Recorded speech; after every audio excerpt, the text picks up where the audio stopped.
Just saying, I just be want to express myself, and they tell us to talk, and then when we talk, they shut us down. Thank you, Doctor. Shut up and dribble. That's all they want you to do. Boy, I tell you, man. Just want to make a note that you guys was wrong before I was wrong because you guys said Warriors in 5. I said Warriors would not win another game. You guys was wrong first. That makes sense to you, don't it?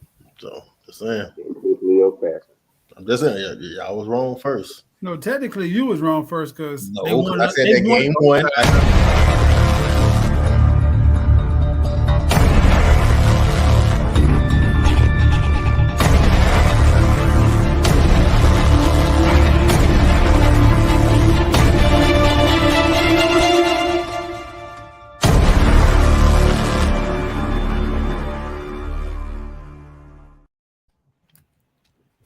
Yo, it is I, and we are back, just like the McRib at McDonald's.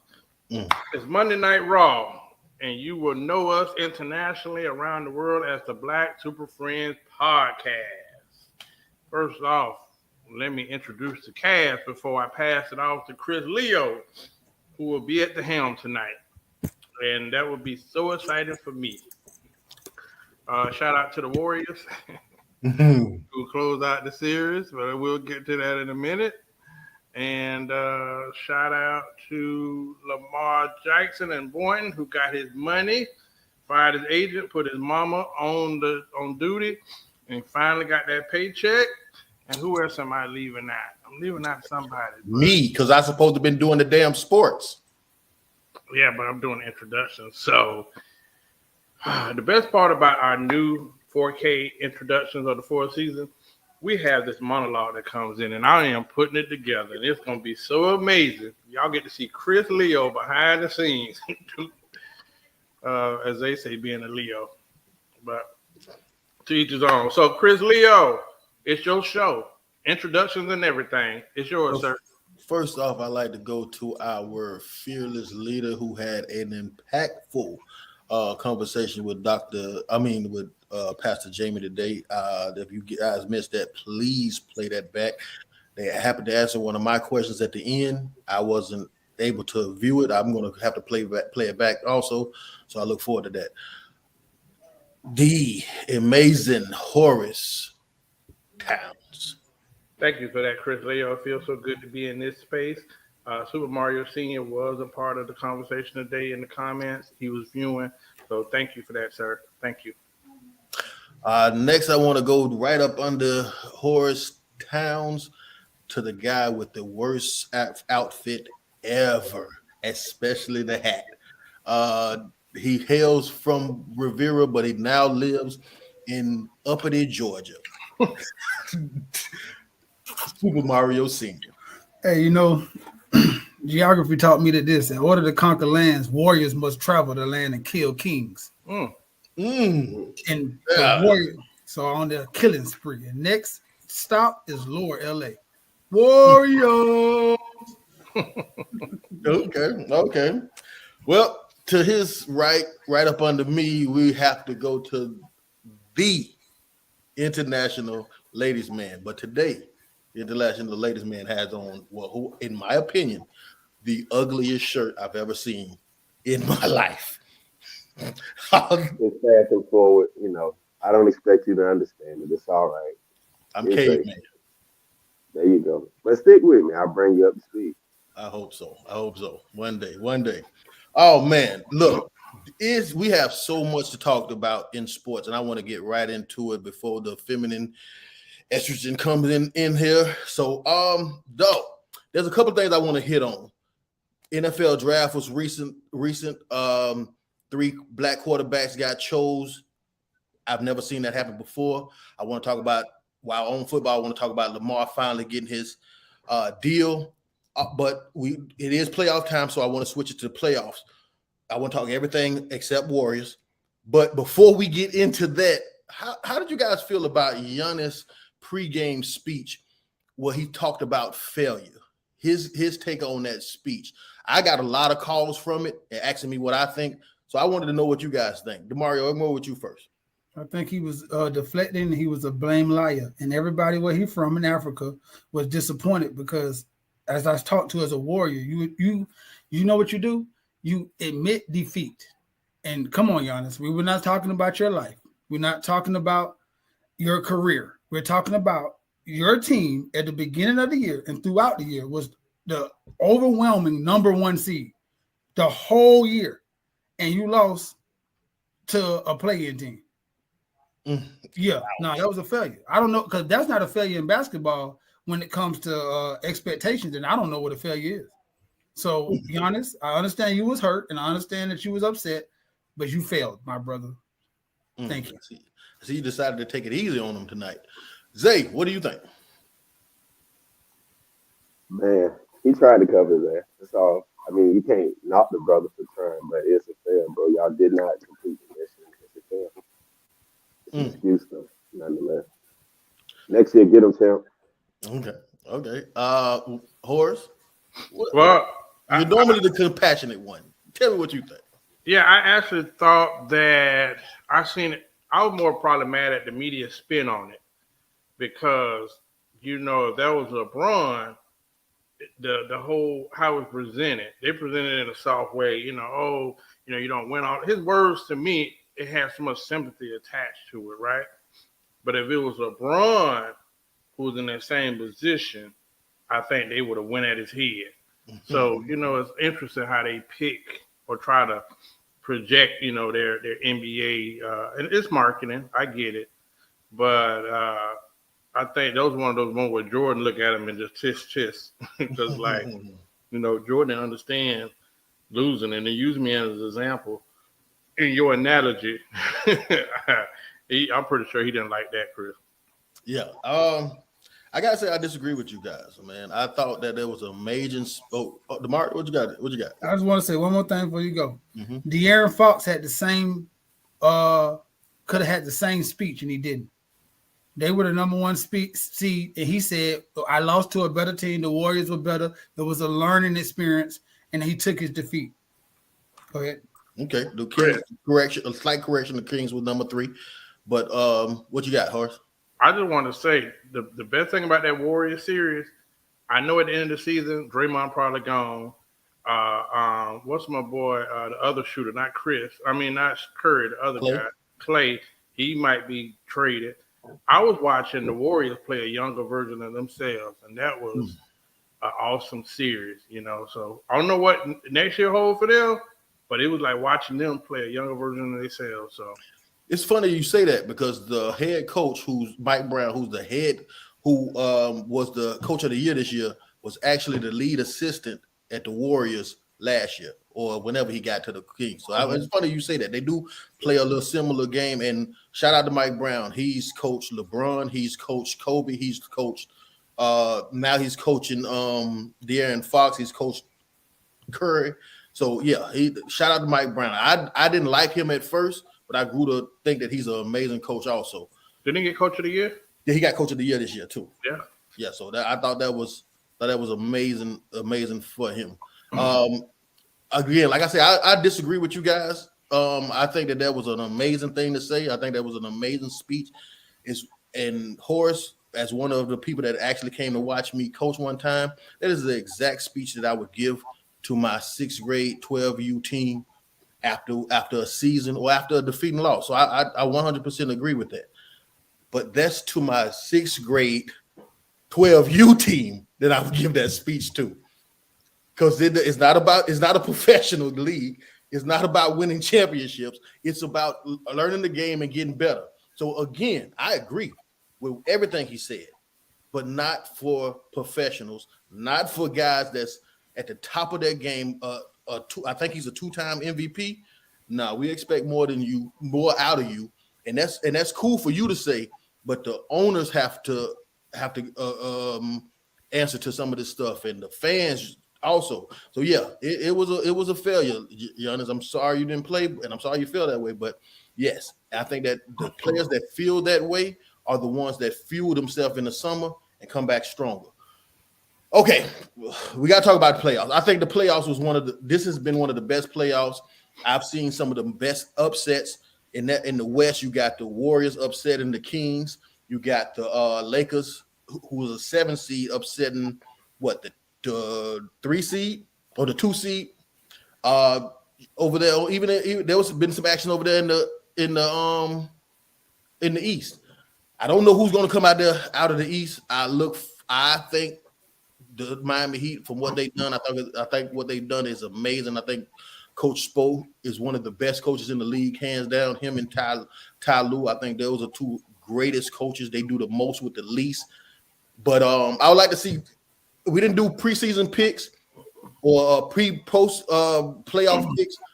Tell me what you're feeling right now, and please don't talk about the Warriors to me. Horace. Well, this is where you got to put. If I got money on the line, my choice is going to be different.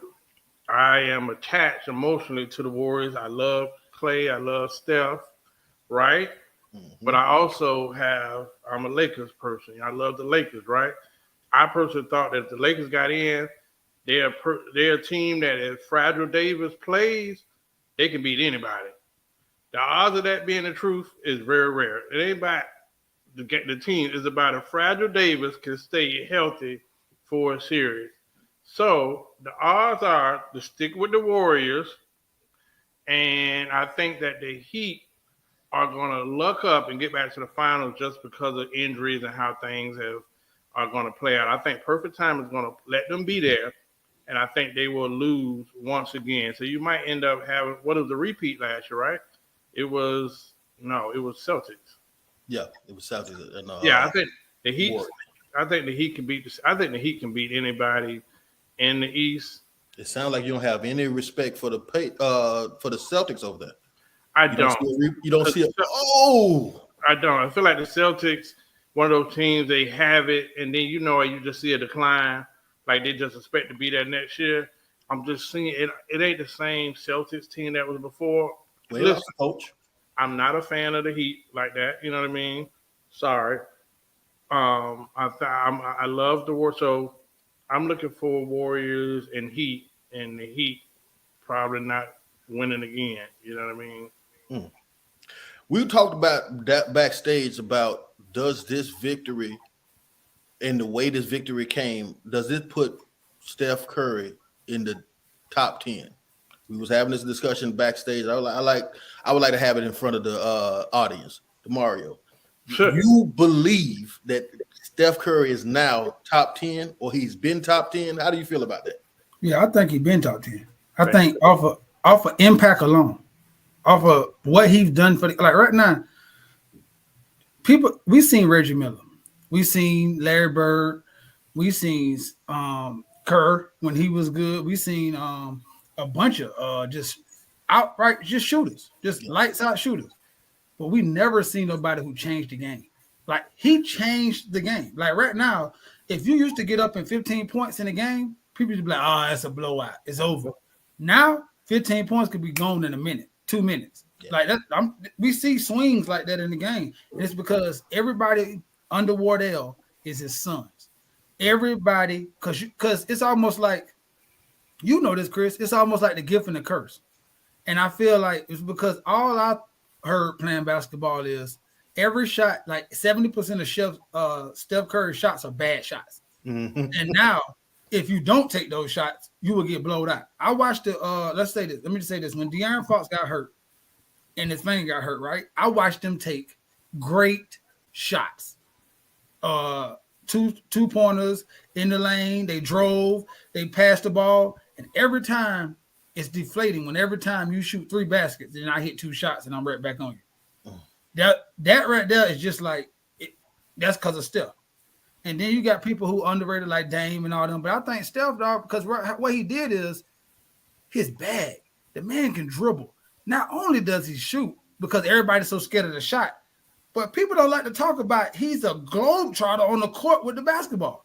This man weaves in and out. Not only that, he has the endurance of Usain Bolt because he runs around the whole game. I've seen the young boy, and I respect him so much. He was like, "Man, you made me work." And this is a young boy, number 15. What's his name? He was on still, for Sacramento. He was doing a real good job. And he was like, "Man, I was tired. I had to go eat ice my." This is 35. People are like Steph Young, 35-year-old Steph running around for 42 minutes, shooting 38 shots. Bro, this is amazing. These top 10 for sure. You I'm not gonna a get a bunch of them players in the 60s and the 70s. They gone. They should be gone already. I'm not a big Steph fan, but I can respect greatness. I think that what you highlighted on something that's amazing. That's a lost art, the moving without the ball. That is a lost art in basketball. I think Richard Hamilton was one of the best guys at that, being able to fight over screens. Iverson was really, really good with that. Yeah. We liked the way he dribbled, but they made a whole Iverson cut where you cut over top for him. Right. So I thought that was amazing. The funny thing with me when it comes to Steph Curry is no, I don't put him in the top 10. I absolutely don't put him in the top 10. I think Mike and LeBron is 1 and 2. The ironic thing about that is if I compare LeBron and Steph, I cannot come up with an argument that LeBron is better than Steph. I just can't come up with an argument for it. Unless you're talking about sheer stats, yeah, maybe. But then you're talking about actual dominance over another player, actual impact on the game. There's no argument that I can make for LeBron being better than Steph. But I do put LeBron as number 2 and don't have Steph in the top 10. So that's crazy, man. No, but Chris, you said point guards. Point guards. That's the question. Not. And you not put him in top 10 in point guard? Oh, hell yeah. 100% point guard. But yeah, number 1. I mean, that's you- my favorite, but yeah, number 1 point guard. Hey, Zach, what you got? We can't make you be right. That's the one. I just think Steph's gonna be one of those guys like you heard them call out Larry Bird name when they shot a 3, Michael Jordan when they went to the hole, like AI on the crossover. Oh, they calling that Curry. So you can't. That man has undeniable talent. You can't take that away from him. And like Hardy said, he alluded to, that man is a wizard with that ball all over the place, and he's electric because he's gonna let it fly from whatever. And 90% of them shots are dropping. I don't know how you get no better than that. You would hail Reggie Miller to be a great shooter, and he let him fly. And Steph let him fly from everywhere. 2 steps across, half court, let it fly. Bottom of the net. But I think that you're having a moment that I was having with Tom Brady. I just didn't want to accept it. But he's beating it into you slowly but surely, consistently. So it is what it is. Thank you for your commentary, Aquaman. So, Under the sea. Okay, we got to switch gears. We got to go fast. No. Oh, we got to go to NFL. The draft was No, you're not getting away without my take. What's up? Are you nuts? You have a trouble. You seem to have a problem respecting greatness.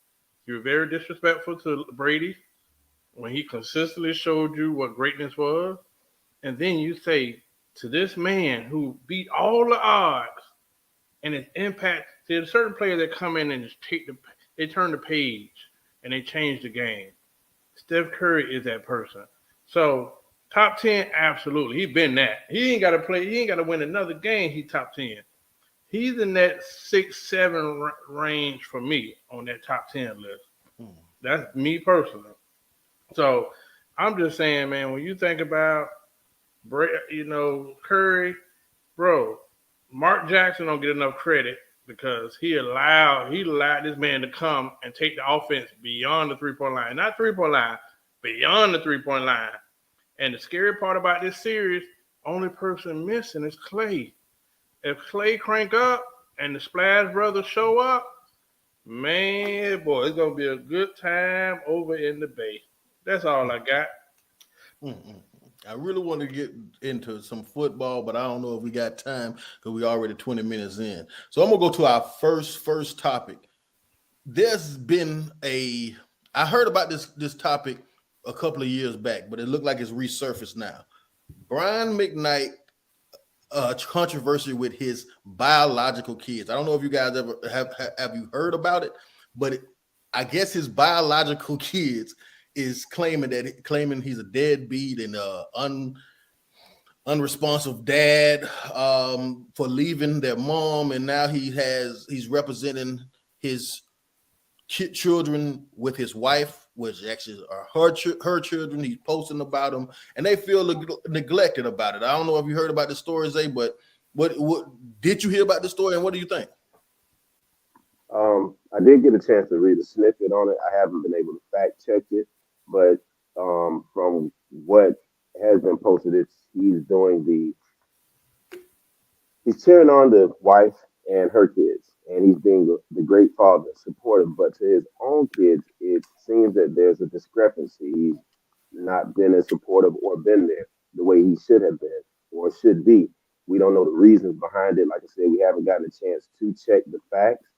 Um, and there's a stint of abuse in that. Some kind of how all of that was swept under the rug. He's like the R&B golden child, but it's something demonic in that. But again, like I said, we haven't been able to read up on the facts or to make sure that they are actual factual, but there are things that are being said, and we hate the gossip. So I didn't want to go too far, but because we are fathers, I think that this is the reason why this came up. Guys, that's a no-no, man. Like, you can't take the step kids and place them over your own kids. You know, I'm glad that you're doing the work and being a supportive father, but be a supportive father and take the steps you can in the lives of your own children first. And that's pretty much all I got to say on that, because, like I said, I don't have the facts to put with what is looming around his recent outbursts for support with his wife's kids. But, man, that ain't right. Brad McKnight has two sons, biological. I think he had two biological sons. Demario, you have two biological sons. Horace, you have two biological sons. I want to get y'all take on it. Demario, you go first. We got three. Oh, sorry about that. Yeah, this is the saddest thing about it, I've been hearing about this for years, right? But it always go to this level, Chris. You're right. It keep resurfacing, right? So then what happened is he'll post, his kids to get mad, his biological kids get mad, and they'll go into an uproar, right? But you never really hear why they are estranged. Like every time. Like I'm like, Zay, I like look, and I'll be searching and I'm trying to find out, and it'd be like a lot of room, but you never like, because neither side really say why they're mad. The kids just say, my daddy don't mess with me at all, and he loves his other family. And then Brian just shows love to his other family. So he don't even acknowledge that. He just said that's a lie. It just shows love to his family, which he raised those kids too, to some, you know what I'm saying, to some effect too, for a while too. So I don't fault him for that. But I just say I really want to know more about this, because I don't want it to be one of those situations where like your mom kind of got it. I'm going out on a limb here, but your mom kind of got in y'all head, and y'all became unbearable as kids because y'all fought me for everything. And then now when I'm trying to be your dad, it's almost like you won't let me. Like I'm fighting an uphill battle because of all the bricks in the back of your pocket, my pocket, your mom and them deposited. And it's like, we all know this. If your mom become your hero when your dad is not in your house. So it's gonna take Jesus himself to come down and tell you that she is not telling the truth. Mm-hmm. Even when you find out she's not telling the truth, you're not going to want to believe it. Mm-hmm. So understand, and I don't know why I'm getting that that smell from this story, but it just seems like it, because Brian has never ever really threw them under the bus either. It's just always like a brush off, and then he keeps supporting his family. So Chris, this is I'm glad you brought this up, because you're right. This keeps resurfacing.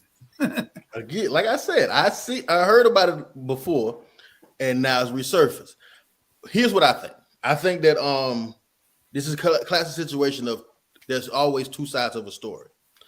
I like to think that there's a lie and the truth, and facts and feelings. I think if you want to get facts and the truth, you take the man's side. If you want to get lies and feelings, you take the woman's side. I did a little dive into this subject. I heard from Brian. I heard an interview from Brian McKnight. He said he took care of his kids, paid his child support on time, everything. He said when those two young men got old enough, he put them in a crib for 2 years, rent free, and told them after that you're gonna have to do it for yourself. They was old, they was grown men at the time, and he put them in the house, paid for the rent, everything. And look, if you give me 2 years of rent free, I promise you'll never have to worry about me again. And he helped them with their career. And he helped me with that co-signing, so he get credits. In his words, He was a active father. He was, and he paid his child support. When it comes down to the girl that he had from another woman, he says that in his words, he said that there was a rumor about one of the woman's cousins sleeping with his daughter. He alerted the police about it. After he alerted the police about it, the mother ended communication, blocked him on everything. He took it as that they don't want nothing to do with him, so he left that alone. I believe that Brian McKnight has now been officially a part of the FDK Club. What is the FDK Club? Fuck them kids club. And that he, along with 50 Cent, Corey Holcomb, Master P, he has a lot of people in that group. And I understand, and I kind of understand them. Like, look, man, and the younger brother, son, broke into the house, wrote X's on him and his wife wedding pictures, and then stuck his wedding picture with his mom in the house. That's disrespectful. You can take your disrespectful ass to your mammy and let her take care of that. I feel Brian McKnight on this one. Again, if you take his side of the story, and when you see the video, he's calm. He's able to tell it evenly, no problem. I believe him. Horace, what you think? I'm glad you said this, Chris. And I am off. I got a harness. So I'm going to ride this horse. Listen, whether it was slavery times, old times, how many songs was talking about when their daddy just left? He just gone. And a lot of your granddaddies and uncles say, daddy just took off on the way he went. We don't know what happened. He left. And if you ever catch up to daddy, it's always a story. So I'm tired of black men being attacked, especially black fathers. There's always an agenda. I just want the black fathers to get some due process. You know, this story is amplified because it's Brian McKnight, which, you know, still paints a picture on all black fathers. And to Chris's point, FDK, F them kids, is a sentiment that a lot of celebrity fathers get because of the mothers who they really, really didn't know and they had kids from, and the entitlement that comes from those kids, right? So this is an everyday story. Dr. Dre got blasted not too long ago. Steve Harvey, who, you know, I've got my feelings about him, but you have these high-profile fathers. When you do dig, it's like, no, you know, I'm giving them a house, somewhere to stay, they rent, bills paid for, and it's not enough. And then I forgot who kid that was, where the kid went out and started doing interviews and being disrespectful towards the dad. It might have been Dr. Dre. So you, as a man, I worked hard to get to success. I'm loving on you. I'm trying to create something in you. And you give me disrespect as a man, not as a kid, as a man. And I think a lot of times those kids, that backstory don't get. That media coverage going to be there, but you don't really investigate the character of those shitty and spoiled and entitled kids who only heard mama's side of the story and have such a hatred for the daddy because of the mama. I'm going to give you an example. I got a cousin called Billy Garvin. Famous, you know. Many people don't know this. He was hated for years. And I can tell you can call one of my cousins. This man wanted to actively be in his child's life. And he didn't get a chance to do that until his son named Tupac was shot. Guess who shows up to the hospital? Billy. Tupac then found out that, damn, he ain't dead? What you mean it's my daddy? Well, why you told me all of this stuff? I'm carrying all this hurt and I'm rebelling because you told me that my daddy didn't care about me and then the coward got killed. Mm. Yeah, look that up. My cousin Billy died in 99, but, you know, we have scenarios and situations like that every day, whether it's a high-profile person or just an everyday person. So with this situation, I just thought it was sad because it's blasted because of who he is to try to, put some negative image on him. So now on, when they mention Brian McKnight, they're gonna be like, oh, Brian McKnight. They ain't gonna say Academy Award winner, all that stuff. They're gonna mention, oh, whose kids say blah blah blah. Pay attention to that. They always look for something. Mike Tyson then went on and been so successful, and now they be like, oh, Mike Tyson, who was convicted of rape, da da da da. Bro, it gets tired with the black stuff. I'm giving this man benefit of the doubt. Who knows what the real story is? But some of this stuff shouldn't even be like such a story and trend like it is. That's my take, Chris. Thank you. You mentioned Steve Harvey. Yeah. And that brings me to my next question. He had a viral clip that surfaced from the Club Shay Shay interview that he had with Shannon Sharpe. I would like to play that clip and get you guys reaction to it. 1 second. That's what's wrong with this generation today. These young boys today, what do she bring to the table? The hell you mean, man? What do your ass bring to the table? You got a woman that can come to the table that can make another you. What else she need to slide up to the table with? What about your job? What happened to men who were supposed to be responsible? Do you know that it's our job to take care of a woman and some children, to have a family? That's our damn job. That's what's wrong with Now, me personally, I've seen the effects of Steve Harvey's advice on women. I'll be damned if I take some. But Horace, what you think? Let me hit it with the bat first. I'm biased.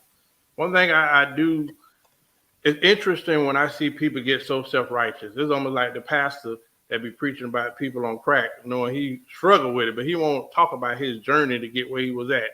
If Steve Harvey did that more, I might respect him. But it's interesting to say what you say and feel the way you do when you got X amount of dollars. You know what I'm saying? But if you go back and look at Steve Harvey's dating life, bro, it's pretty ugly. So I'm not disagreeing with some. I do feel like a man's provider, protector, and all this stuff. But I feel like he gaslighting the situation with that advice, because you're dealing with an era of women who feel like almost have these outrageous demands of what a man or a boyfriend or somebody they meet is supposed to present to them. The difference between a boyfriend is the difference between a husband. Those roles are different, but you have a society of people that you're meeting with all these outrageous demands on both sides. On both sides. Steve Harvey, if you look at how he did his first wife, if you see how Steve Harvey did his second wife, if you look at how Steve Harvey met his wife that he has now, that whole transaction, even her character, which she's in the store. We really need to talk about it. Bro, like, come on, Steve. I just hate when people get up there and be so self-righteous. If you want to change some lives, tell the whole story. Because you know what? A lot of people can identify with the mess. Yeah, I had this situation, I did this and I did that, and look at me now. But that first wife situation, when you took the kids, when you put your wife in jail, when y'all went through a divorce and you made sure she didn't get none of the homes, when y'all had multiple properties, like, bro, come on, man. You like Derrick Jackson granddaddy to me, giving out that type of advice. That's just my take. And I might be triggered with it. I just hate those characters who women follow, but then you don't investigate the character. I'm not saying he can't have a word now, but damn, look at who this person has consistently been until this moment. That's my take. I don't have a problem with much of what he said, but at the same time, I think that it perpetuates a culture where men put out maximum effort and maximum resources and maximum everything and don't get to expect anything back. From what he said was she brings to the table, she can make another you, which is incorrect, because what she's going to make is a unique individual that has DNA from you and also DNA from the mother, but creates a unique individual. That's what she doesn't create another you. That is what she creates. And to be honest with you, I love women for that ability 100%. I respect y'all 100% for that ability. But any fucking mammal in the world can do that. Any female mammal in the world can do the same thing. So when we sit here giving credit, that much credit for it, which is great, I get that. But we should get something back in return. What do you think, DeMario? Okay. Dramatic pause. Because actually, I watched that whole interview, right? So I watched him talk about his first wife, as Horace alluded to, and him vividly say he messed up. I watched him say I screwed that up. That was all my fault. I was too young. I was a dickhead. I screwed that one up. The one he talked about he did dirty is the second one, and that one he said he went through the. It's crazy how they take that clip and make that go viral, but he did go through everything. How he was young, he was dumb, he didn't have this. He talked about that was one of Shannon Sharpe from Before I Start, one of his greatest interviews because he asked Steve Harvey every question and Steve Harvey felt comfortable to answer it in totality. So much so, I think he said some stuff he didn't want to say. Right. Mm-hmm. So when just to stick on that point, I think he was absolutely right. But I do agree with Chris on one point, and I think that's the main point of why most men don't like it. It's because it do perpetuate a belief in women that a man has to do this for me. And he was not sent, because that's the thing. I hate when people listen partially, right? Because what happens is you get misconstrued. He was saying, I believe, once you find a good woman, you should be that for her. I do believe that. Yeah. But the problem is you got to find a good woman, because he also, right after that, said, because my wife brought value. My wife did this and started saying all the stuff that she did before they was married. But that part got left out. The clickbait is, I believe, da-da-da-da-da-da-da-da. So now you're going to have a bunch of women who I believe are naive enough to think that I don't have to do nothing. And then this is what happens. So I should get. Right. And I believe you should get it once this happened and this happened and this happened. But see, the only thing about that is this. Steve still had to ask Marjorie to marry him. So if Steve felt that way, he chose her still. So you're right. A man who chooses you should pay for it if he chose you. But you can't go around and then request it and then you be dead. Because that's what happened. A lot of women request stuff and the man has not even chose you yet. and then that's when you get into a bad situation. Because you're requesting something for somebody who hasn't even told you that you're the one. And then now you're running off. Because maybe I feel a little different, because one of the best of feelings and accomplishments in this world for me is to do something for my wife. To do something for my kids and my wife. So I'm never going to tell you, you can call me what you want to. I enjoy it. I love it with all my heart. I wish every day she could never work again. I wish I could. See, that's what I'm saying. And that's the thing about the other part of life that I don't like is, if you do find a good wife, it's almost like you can't say that now, because as soon as you say that, you're a simp.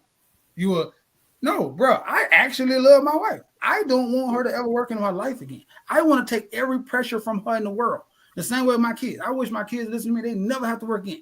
That's what I want as a provider and a protector. That's what I want. So I feel him, his passion. I just think that it's going to be a clickbait. And I think in that clickbait, that's what it triggers everybody to them. But if you listen to him, he was talking about the totality of finding that woman. Chris, can I say something? You know what the danger is, to Mario's point? Clickbait. Most of what people argue about is clickbait. And most of the women in this era take the clickbait and never go watch the full interview. And women see themselves, even though you're an everyday person, you know what, like this, they'll put themselves in the same shoes as a Carisha or Miss Harvey. Like, you're not that. They don't. These people, y'all realities are two different things, and that just blows my mind. Well, it's cool because those same people are going to come back and watch the show and get our full analysis every Monday night, 9 p.m. Tune into the Black Super Friends podcast. Don't you miss an episode. Zay, what do you got to add? I'm going to pray that I fix the problem. Am I still under the sea? No, you're good. You're good. All right. Chris Sebastian Leo gave me a couple of jokes, so I had to get it in and do some fine tuning. You indeed. That's all right. Chris, Horace, I'm actually going to shock you because you made some valid points. I agree with a lot of what that was said. an undercut. I'm just saying, it's the truth. I agree with a lot of what he said. Steve, my man, your money situation and the way that you're talking is from a different place from a lot of people. So a lot of the women, like Mario said, that feel like what Steve is saying is entitled to all, ain't making the cut. But I too, like Mario, watched the whole entire interview. It was great. I hate that they use that one part for clickbait because if they let, I think I have a second entry that I sent you guys that if they let it play on for about 2 more minutes, you hear Uncle Shay Shay give him the rebuttal that guys have been saying for the longest. Women don't want that. And he came back and he actually answered, but you won't hear women brandish that or repost that and say, "You right, Uncle Steve." Because he said, yes, women are phenomenal. You guys are doing great things. And yes, you can, but that's an unnatural position for you. You only are doing those things because you didn't have any other choice, in which he lends a sympathetic ear to them. And you can drop a transmission, he says, but why do you want to do that? That's what we're here for. So again, like Mario said, what Steve is alluding to is that woman that you want to give your all to. That ain't all women. So all women that go out and push this narrative out on guys, guys are sitting back saying, "Shit, I wasn't gonna do that for you any damn way." And then the offense comes in. But how can you get offended with the truth? Easy, it happens every day. However, I agree with what Steve was saying because again, I don't think I've met a man that's a real man that gets a woman and doesn't want to do everything for her. I think the problem comes in, like my esteemed colleague said, is when women start pushing for the demand and making it law that you got to do this or do that. Yeah, we're ignorant. Y'all keep forgetting we're led by ego. We gonna double down on not doing it just because you said it. Maybe if you shut up, I'm sorry. Maybe if you use that thing under your nose and over your chin less, and just do what women do, be a virtuous woman. You'll get all those things that Uncle Steve was talking about and more. Because I really truly believe that there are guys out here who want to do exactly what Uncle Steve said. So I don't always agree with him. I even make jokes about why people follow him and everything else. But on that one, I think he was right. I just think that he should have spent a little bit more time educating the masses on why he feels about that, and actually having people do the work on themselves so that they can attain the things they want. Because a lot of us do say that we need and deserve all these things that we ain't willing to work for, and that's both women and men alike. That's my take on it. I actually agree Mm. with the. Before you go, you got to give me your all-time Zay saying, Zayism about work and reward. Give it to me. Oh man, shit. The only place that reward comes before work is in the dictionary. That is all. Absolutely. I love your Zayisms. Thank you, my Yeah, brother. I look, I didn't see the whole video interview, but I did see that extended clip, and I was happy that Shannon Sharp pressed him on it, and I think he said something about not needing a man, and he enthusiastically said, "Who don't need a man?" You know what I'm saying? So I thought, shout out to Steve Harvey for doing that. An ongoing theme of this show and what I think we talk about most is respect. I think we harp on that 100%. I don't think we clearly define respect, and I think that I want to give us a chance to do that today. So my question is, as a man, how does a woman make a man feel? No, as a man, how does a woman make you feel respected? Sorry about that. I got a Horace Towns moment. Read the teleprompter. I just gonna say Chris Mayweather. You was posting all them damn things. It got me fucked up. I mean, messed up now. But I'm gonna go back to you, Zay, man. Don't worry. How does a woman make a man feel respected? Man, I think it's really, really simple. Well, for me, it's really, really simple. I don't require much. Listen more, talk less. You feel me? And actually be a team player. Like study. I think we were all just listening to Horace and Pastor Jamie. Study the other person, man. I've been told I'm a listener. So what I do is I listen to the things that my partner is gonna say that they like, don't like, and I'm gonna try my best not to do those things. So the first thing you want to do with respect is just show a person that they care, that you care, because nobody cares about what you know till they know you care. So you can say you love them from the top of whatever mountain you think is the highest, but if your actions aren't showing that, then it don't matter. And too many times I see women say, I love him, but that man don't know that. And he checked out a whole long time ago. You just don't know because he's still going through the motions of what he feels like he should do as a man. So for me, if a woman wants to show me that she's respectful of what I'm saying, listen to the things that I'm saying, the things that I'm taking time to impart into you and to teach you. You feel me? And actually make good on those, or show me that I can, and that's how you do it. So that's what I got on that. But I would love to hear you guys answer. Well, I really wanted to hear yours because I think that we share the same spirit animal. I think that Horace and Demario probably don't, so I really want to hear what they say. Horace, you go first. Yeah, y'all never told me that, but listen, You never wanted to come. You like, all y'all gonna hit? I'm straight. I actually have. oh yeah, hey man, listen.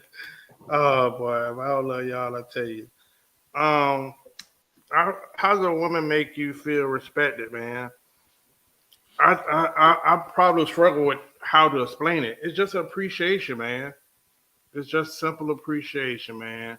My best friend, man, I go and take her trash can in, and after in the morning, just simple stuff that she stays in my community. Just she'll still text us, hey, thank you, bestie. Thank you for getting my trash can, or thank you for doing that. I think, man, if women told men thank you more or showed appreciation, you would be amazed at what we would do. Trigger. You act like you have to do it, or me and Zay was somewhere one day, and I held the door for a chick, and she walked right past. I swear, if I ain't want to snatch her by the back of the head and, hey, try that again, it's just appreciation, man. We have value, and man, yeah. If I'm with you and the world disrespects me, I'd be damned if I'm going to not get respected with the person I'm with. So respect, which I heard in the clip, is the way. Respect, I got to feel appreciated. Just feel like you see something in me and you appreciate the things I do because I don't have to do them. And they say chivalry is dead. He want to grab somebody by the back of their head. Okay, Demario, what's up? I think that's all y'all done said. Well, Zay and Horace done had two good meanings of what respect means. It's good to see. Before I talk, I want women to understand. You get 4 different men right now, giving you 4 different versions of what respect means to them. So you know what that means? You can get a man, and if Chris is your homeboy, he can tell you what respect means to him, and it won't mean the same thing to me. So understand when you're talking to your best friend and your other homeboys and all that their stories and their logics might not apply to your man. All right, that's neither here nor there. I think respect is admiration. I think I don't think you can I think when a woman admires you, she automatically respects you, right? Because I think she thinks the world of you, right? And if a woman thinks the world of you, I think that she'll do all the other stuff. She'll show you respect. She'll be appreciative. She'll want to be with you. She'll look up to you. She'll value your opinion.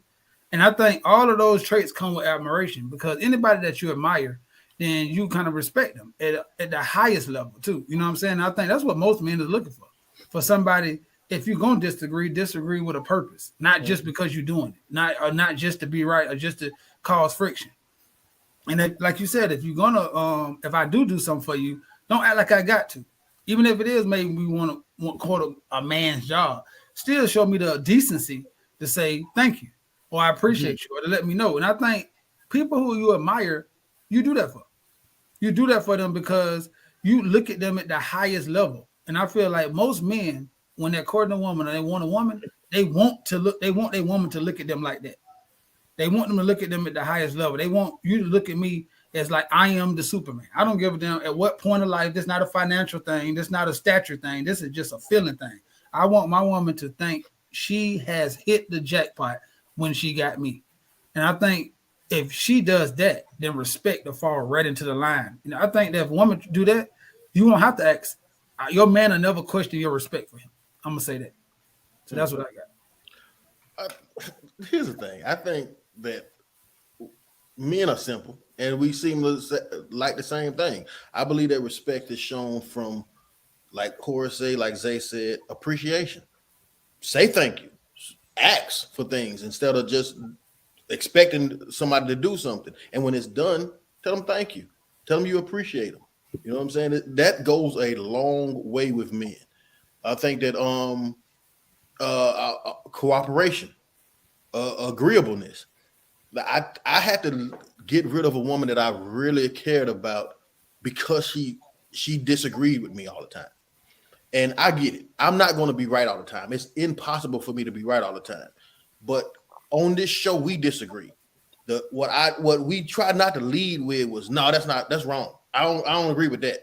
That's not how it is. We say, okay, well, I see what you're saying, but have you thought of this? Or I hear I like that, but how about this? You know what I'm saying? It's sometimes about communicating in a way where you don't make that man think that you think he's an imbecile or something like that. He can't always be wrong, just like he can't always be right. But the point is, because you respect him so much, you hear what he said first before you just regurgitate a disagreement. And I think that's one of the biggest things. Also, learn how to communicate with a man. Men communicate the way men communicate. So to learn how a man communicate, you got to first say that men and women aren't equal, aren't the same. You got to get rid of that notion that it's not asymmetrical when it comes to men and women. Our likes, our wants, none of that. It's just not the same. So when they are talking to him, he's going to speak a different language to you. If you one of those people that when he's talking to you and he has to be 100% right, because unless you're going to call the not all police, then you're not. Men don't talk like that. Men talk in generalities. Men talk in exception. I mean, in rules, not exceptions. In probability, not possibility. Because anything is possible, and there's an exception to any rule, but that doesn't disprove the rule. So if you want to if you really want to have respect for men, show them appreciation. Be agreeable with them. Understand how they communicate and appreciate the way that they communicate. Don't think that, oh, you shouldn't be laughing at that, or that's not funny, or you shouldn't think that way. Appreciate the way that he thinks, the way he conducts himself, the way he talks, and then I think you have a better time with men. Boys, you got something you want to add? Yeah, I think we said appreciation, but men always want peace, right? I remember times as a father that I done worked all day, money tight, and these jokers here I got 3 boys, and I got to have them for this weekend, and they want something to eat. After a long day, the kids, we want blah, blah, blah. You bring it home, and somebody complaining, they're not, no appreciation. You know what I mean? I just think the appreciation and peace is a major thing. If women can really understand that, man, I think we could go so far. Like you said, somebody that argue with you all the time. I went out with somebody before, and I opened the door for people, and she didn't want me to open the door for her. I don't need you to open the door for me. Da, da, da, da. I was like, bro, that was the shortest date in history. You know why? You can't appreciate what I'm trying to do for you as a man, and nothing about this energy you giving me has peace to it. So, bro, we're simple, and that's the best thing you can say, Chris. We are so simple that I think people make it complicated.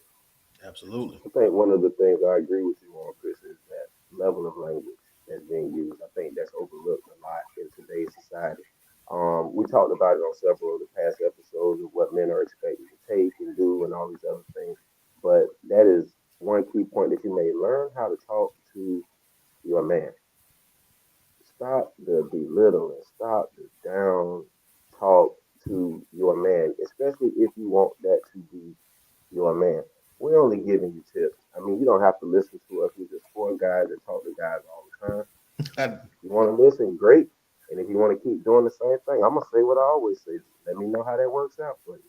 But we're just trying to tell you, try to find those little subtle places to tell a man how he's wrong. Not just telling me dumb, stupid, or you wrong with an attitude. Just tell him, it might be another way to do things. But again, like I said, we only dropping jewels. Some people catch them, some don't. Can we put up Derek Burns' comment? Derek is a savage. Derek, we have to have you on the show, my brother. We have to. Your commentary is amazing.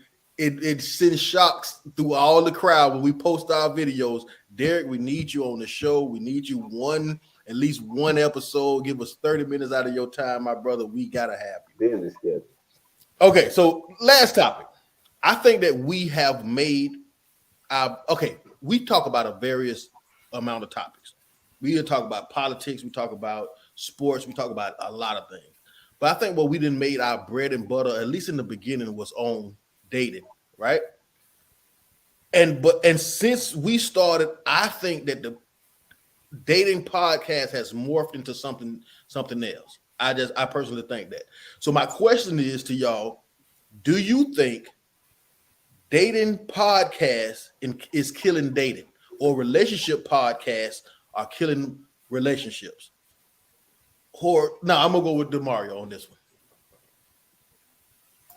Well, I'm on the outside looking in, but I would say, from what I hear from people, it gotta be, because every time I talk to women, they so far away from what men think, and I think what we talked about with Steve Harvey, that clickbait thing, where if everybody have a podcast and you only see 3 clicks from it, and then they pull the most negative connotation from a woman's and put it, so it just makes all the men upset, and then they do the same thing from men, and then it makes all the women upset. And so then everybody upset. Then they go into the dating world like, yeah, see, look at all them jokers over there. They want this. And then men go out, yeah, she ain't going to use me. When in totality, that's not what everybody wants. But we never get that because everybody in their head, most men out here are dead set on not letting the women use them, fuck them over, or disrespect them.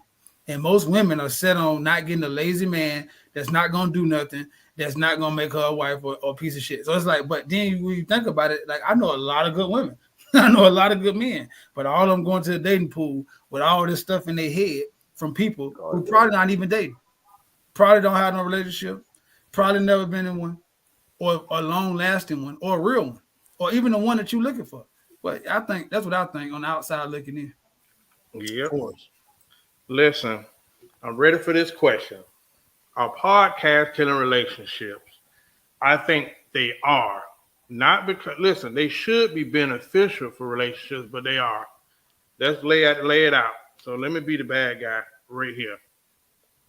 One thing I always say about women dating, women are visual. They're still trying to get this image of this guy, the 6-foot guys, the abs, the money, whatever. They're trying to make this guy, there's only so many of them guys, and turn him into the guy, right? And overlook all the guys that really would probably treat her like a queen and all this stuff because he don't ideally look like what she has matched up in her infatuation or fantasy. Like, this going to be my guy regardless. Why do I say that? Bro, there are some people that are dropping some major content that gives out some fire segments, right? They don't trend. You know who's trending? Derek Jackson. Derek Jackson get on the muscles, his 3 Musketeer sweater, and people ate it up. We call cap, most men call cap, but look at his his viewer base. Then the other guy, Gaskins, right? Think of all the guys that are trending and women listen to. They just happen to be someone that they are infatuated with or they find appealing. They ignore all the other people that drop a gem. And I think that's a major issue. The second thing is, I think a lot of people are starting podcasts now just to hear themselves talk, and some of them just want to try to make a name for themselves. That's just like anything. People are getting into something, and then they find out something's popping, or people are making money in it. Now all of a sudden they're gonna run over and start doing podcasts now. Not saying they have anything impactful or substantial to add. That's what's going on. Everybody got a podcast. A lot of them don't last long. Some people have 2-3 viewers, but they got a podcast. So, and if you listen to some of the stuff that does trend, all of it's negative. Ebony Williams has a clip that Tesla just talked to her on a live about when she says she can't date a bus driver. So that whole clip goes further, but that clip is going viral on Twitter. So tonight, if they say I can't date 5'2" girls and under, stuff like that will trend. And on this show, y'all guys have said some amazing stuff. I feel like this is top 5 podcast anywhere. And we ain't 4, 3, or 2. But to that point, I just think people are listening to hear what they want to hear. And a lot of people, and that they, once again, all the people that they are trending from the Steve Harvey, all them other people, I think, like men say, oh, that's pure bullshit. But these dudes getting some good royalty checks off of those views. Yeah. I don't know. I'm gonna go to Zay because what I really think is that what's happening is podcast is putting a mirror up to each other. It's letting you hear what men say they want, letting you hear what women say they want, and we are upset about what we're hearing. So, Zay, what you think? Well, to answer the question that the podcasts are killing the relationships, I think everything starts with us as people. We've killed relationships, and the podcasts have amplified. Why? Because, like Mario said, everybody goes in it with their guards up. When you listen to a good deal of these podcasts, they're horror stories. They tell you about all the bad things they got to deal with. They don't tell you a lot of the good things. And when they are talking about the good things, we don't listen. Because everybody doesn't want to get played. And like Art said, every woman wants a man to take care of them and to do everything for them. So it goes back to something that we said in an earlier episode. I think my brother says this all the time. Work on yourself. Man, if they ever have a podcast that say the DIY, do it yourself. Worry about you. You make sure that you're the best product out there. And stop telling the other what to do. Man, everybody will be fine. Now, if they have a relationship podcast like that said, hey, my wife did this or my girlfriend did this and I did this and we figured it out together, I think that would go so much further. But what do we love? Drama. So nobody wants to hear it. So this is the reason why I can understand why my brother say that podcast. Okay. That was some impactful shit he was saying, I guess. That nigga took off like Kobe. Real. But yeah, I kind of agree with Zay. I feel the same way I feel about guns. I don't think guns kill people. I think people kill people. I don't think podcast kills relationships. I think people kill relationships.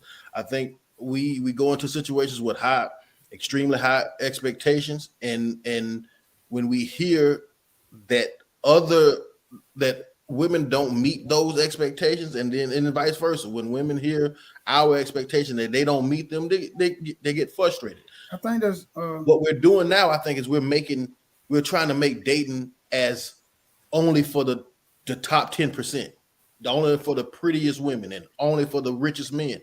And there's a whole wealth of people that deserve to be together and could be together, but we have glamorized and Hollywood arised dating so much that now it's just like it's to the point where it's more like a rich man sport when I don't think it should be like that.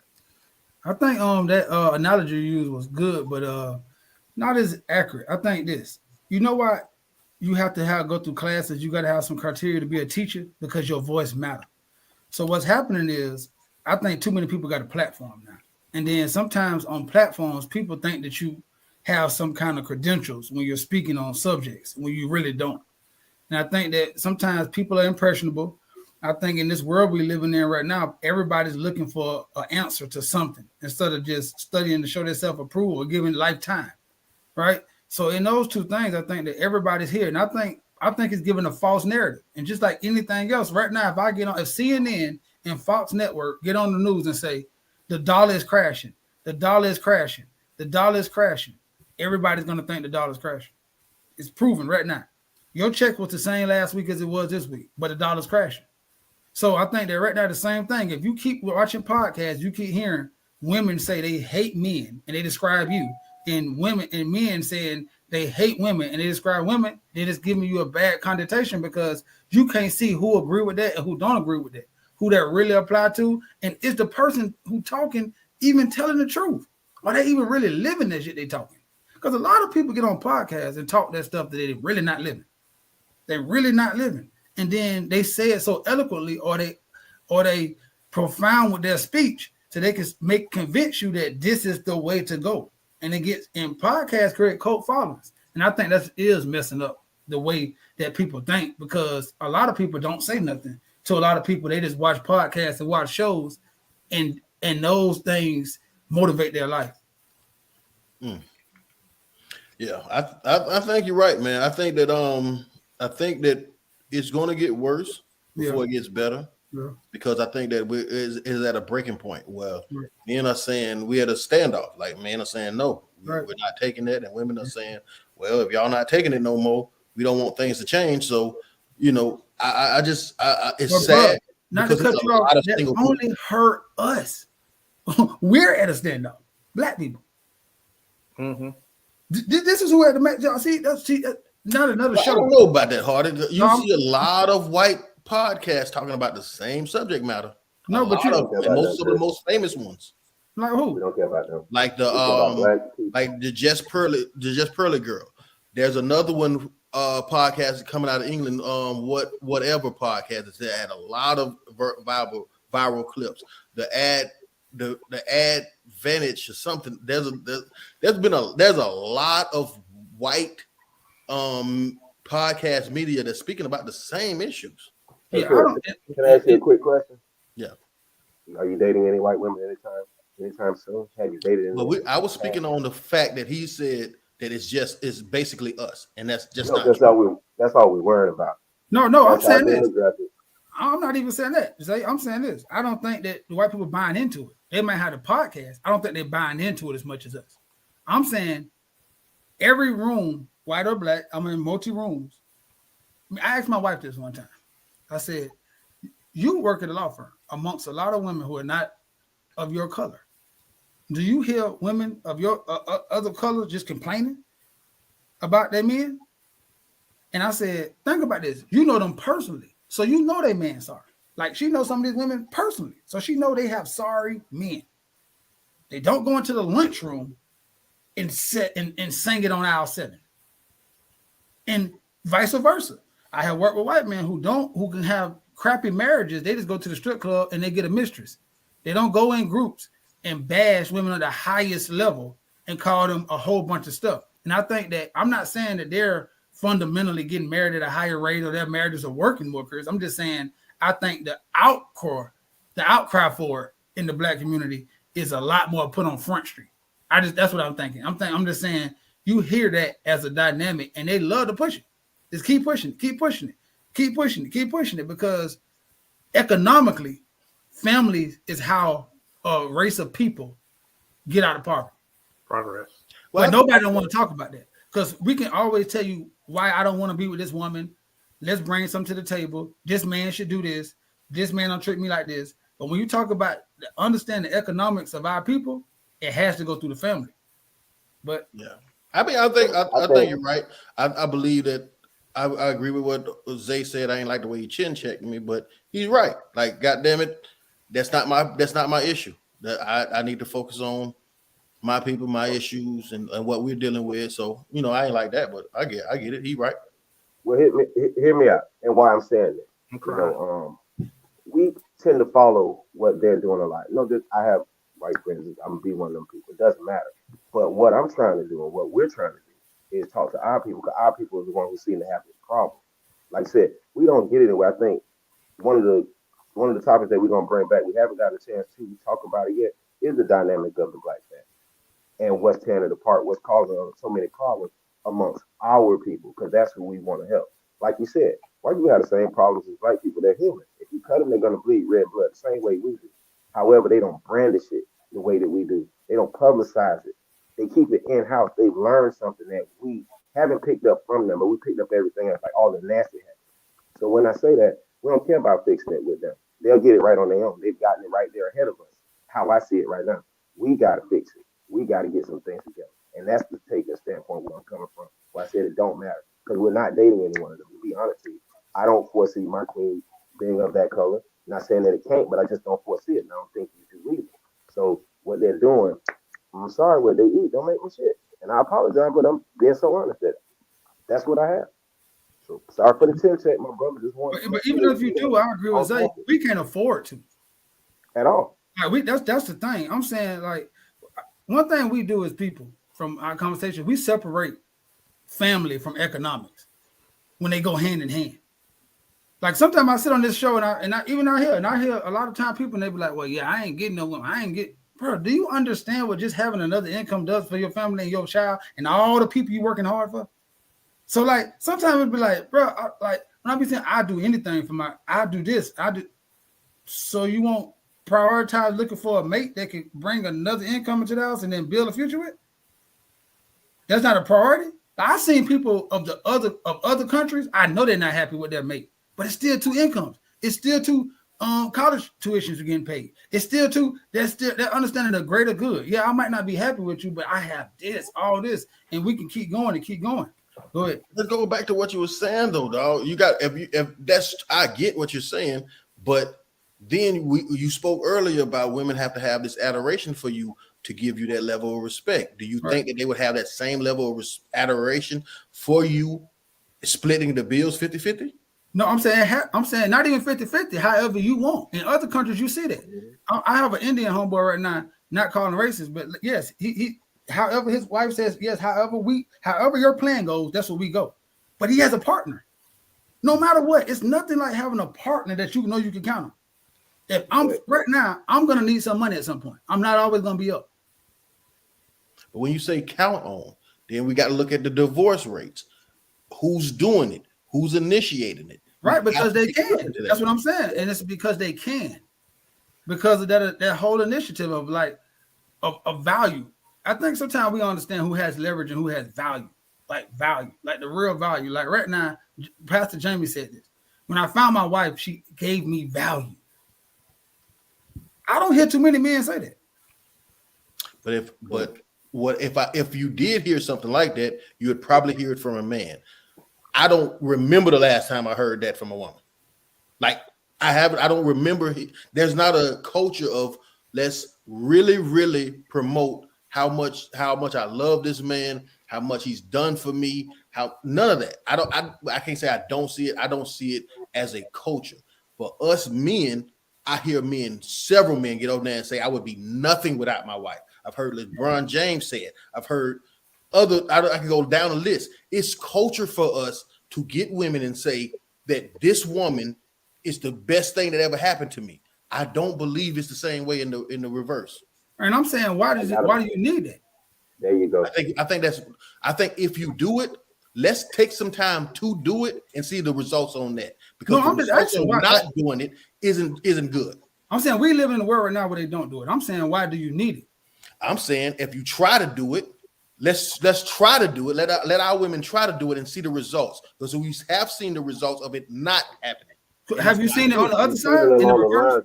Have you seen it? That's why I'm saying I would like to build a culture where we do that, where we celebrate men that's provided. No, I'm saying in other communities. Have you seen a bunch of Indian or Chinese women or white women that's getting upset? I can't go into that community. We just talked about that. We got to stay right here in this community. No, I didn't say no. That wasn't in this community. And I'm saying in the world, in the perfect world, that's work. Right now, we stay in America. It's a capitalist society. I'm saying family works in this society how it was made for you economically for you to succeed. America's not made from black people, so we can focus on that. Cool.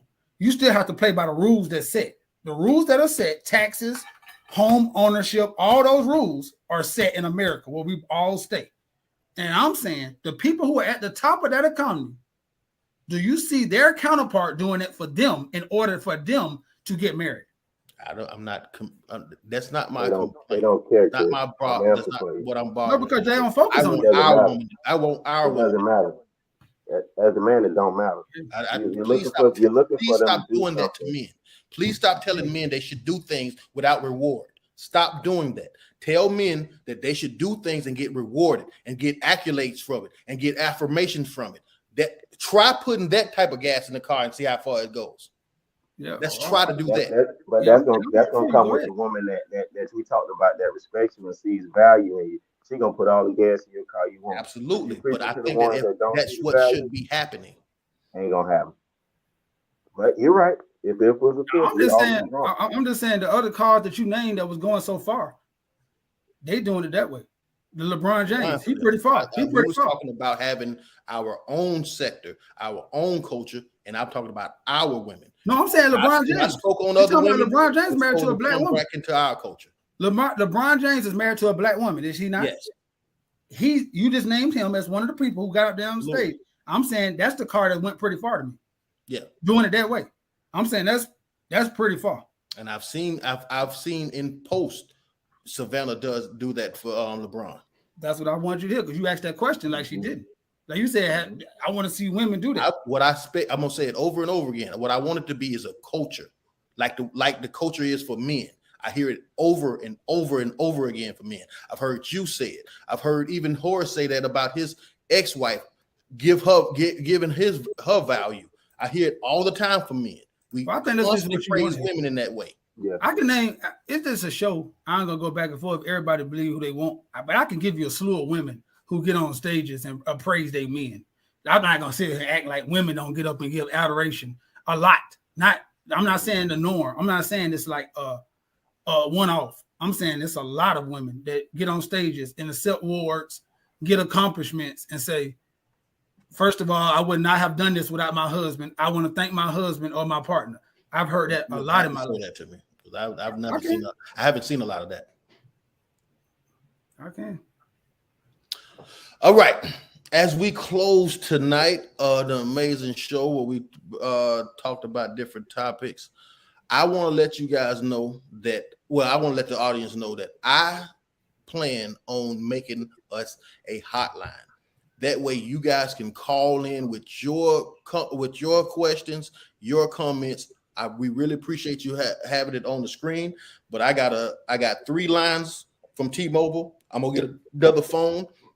I'm gonna make that the BSF hotline. Get ready for that. I gotta go. I just thought of that, so I gotta go over the board with the rest of my guys. But that's what I kind of want. That's what I want to do. Introduce into the show a new BSF hotline every Monday. You can call and give us your comments, and give us your critiques. You can cuss us out, whatever you want to do. If you want to send nudes, if you want to holler at us, or send your number or something like that, whatever you want to do, we appreciate it. For closing comments, as we bring the night to an end, I'm going to start with the leader, Horace Towns. Turn your mic on. You are a professional. You've been quiet. First off, Aquaman, I want to thank Chris for allowing me to take the night off. You did well at the helm hosting. You only get better and better. I appreciate everyone that tuned in. 2 messages from me. I want to thank Mario and others who tuned in today to watch me and Pastor Jamie and do our segment, which we hadn't done in a while. So I'm always interested to see that. Thank you, Chris, for giving us one of the topics of discussion that we close the show out on. I think that's what I love about it, is having 2 brothers find a way to introduce some conversations I believe that have depth, even if we're talking Bible. Those kind of conversations need to be discussed more. Second of all, Bishop Vicky Wright and Jarrell, if you're in Palm Beach this Saturday, they're having a prayer breakfast at 10:30 a.m. at Bible Teachers Palm Beach. It's free. In fact, just tell them that I sent you that. It's going to be a men's prayer brunch with guest speaker Titus McIntosh as the guest speaker. So That's tight ass is coming. Titus. Tight is. This is why my mama never been on the show. I'm trying. So Bible Teachers Palm Beaches and West Palm Beaches on Australian Avenue are going to have a prayer brunch. It is free. Even if you have a teenager that you want to get introduced to a bunch of men, some mentoring, free breakfast, and a good message.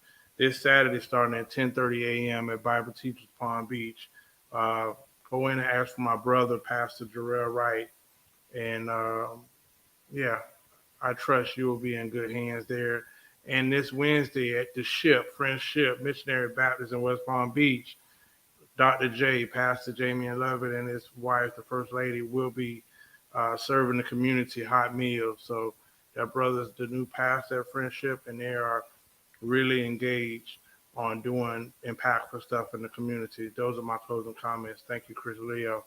Appreciate it. I've been to one of those brotherhood fellowships. Those are really good, man, and great food. Shout out to brother James. I've been in those, man. You should really come. It's some church, but it's a lot of fellowship. So, Zay, what's your closing comment? Well, brother, as always, see this here? Don't make us mad. Just get one.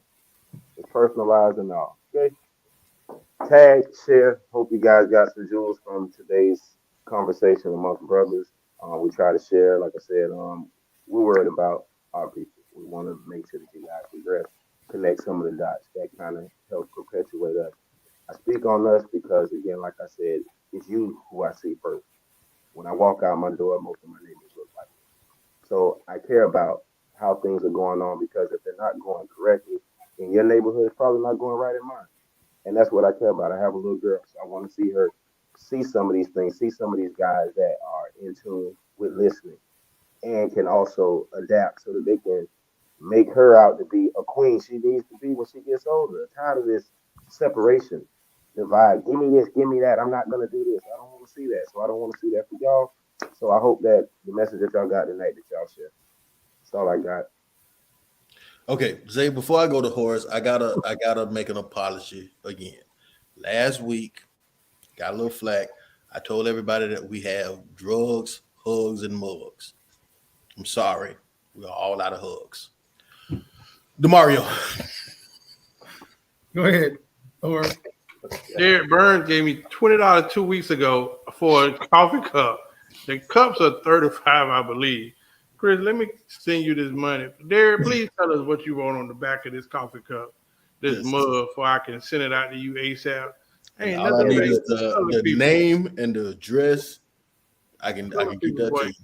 Get in front of company to show their natural. Kevin need a shirt too. You heard Derek. Yeah, nah, he want a halter top. Let's get out here before we get censored. Hey man, appreciate y'all for coming. Like I said, Monday, I must say that man, I listened to I tuned in today to Horace and Jamie. Man, it was a very impactful show, man. Good job. You could tell Jamie was excited to be on and to give the word. And then he, like he said, he answered Chris' question, which I thought was an interesting question. I was waiting for him to answer that. You know what I'm saying? So, and he went into really a Bible study about that question, like really in depth on that. And I haven't heard that question answered in such a way. So I must say, you know what I'm saying, take it for what it is. If you haven't seen that, please go back and see that, because I've heard that question asked a bunch of times and I never heard it answered that way. So shout out to him. Let me as a married man, it just Tootie noticed I was killing this show for in the comments. It just joys my heart to hear people like that, because it gives me a little fire on my Lord to hear him how he talk. So man, y'all go check that out, man, because you know, on the other side, that's why I feel that way, because I don't hear too many men. Contrary to what Chris said, I don't hear too many men who not high publicly figured talk greatly about being married. I don't hear that. And being married, I don't hear too many men except for like preachers or like the highest of the height of people. Just regular dudes, I don't hear them talking about how good. That's what I'm talking about. That's exactly what I'm talking about. I ain't talking about like regular people. No, I'm saying, I know I got your point. I'm talking about like celebrities and shit like that. I ain't got no physical evidence on this shit. I just said it. No, I'm saying I get your point, because you're right, in the highest level. I'm just saying it's sad that you don't hear so many men just saying, because it make you feel like marriage is not good. Like, you know what I'm saying? Because if you don't hear too many people that you can look at and say, this dude kind of like me. I ain't LeBron James. I ain't Denzel Washington. I ain't this dude. I'm Randy, who work at Publix warehouse. Like, that's who I am. So when I hear Randy say that, and I know he make under 80 a year, and his wife does the same thing, it gives you a little, okay, it's hope. Like Chris was saying, it seems like it's only a rich man's sport. When we know I wasn't rich when I got married. So thank y'all for tuning in, and that's gonna be a show for the next week. But I just wanted to just really harp on that, because they always have impactful conversations, but today this was a good conversation, and it seemed like God really wanted Jamie to be on that conversation with Horace. I think normally Horace leads and then kind of gives Jamie today. He kind of like set it out there, then Jamie just went to work. You know what I'm saying? Like he was in a pulpit, like he went into a Bible study mode. Like, and if it's one thing about me, I love learning about the Bible. So I think if you want to learn something, you can really appreciate that podcast. And afterwards, watch this one back and ask for prayer. Full disclosure. My question was, how was Lucifer able to convince all of those angels to leave heaven after being in the presence of God and being actually in heaven? How was he able to do it? So that was actually my question. I didn't get to watch it fully. I watched the beginning of it, then I started working on preparing for this show, but I'm definitely going to go back and watch that. All right. Yeah, that was good. Chris, are we out tonight? Yeah, we go. Oh yeah, we sent in Jamie interview too. An invite also. Jamie, you come on the show. I got many more questions. I'm talking about questions that got me kicked out of several Bible studies, great establishments. Hey, Jamie, have you ever seen the movie The Devil's Advocate? If you haven't, hey, we're gonna keep Shelly in our prayers, man. One of our followers and our listeners, man, she's going through a traumatic time right now. So just keep in your prayers. Everybody who love us, send some love her way. Absolutely. Please and thank you. All right, we're out of here. See y'all next week.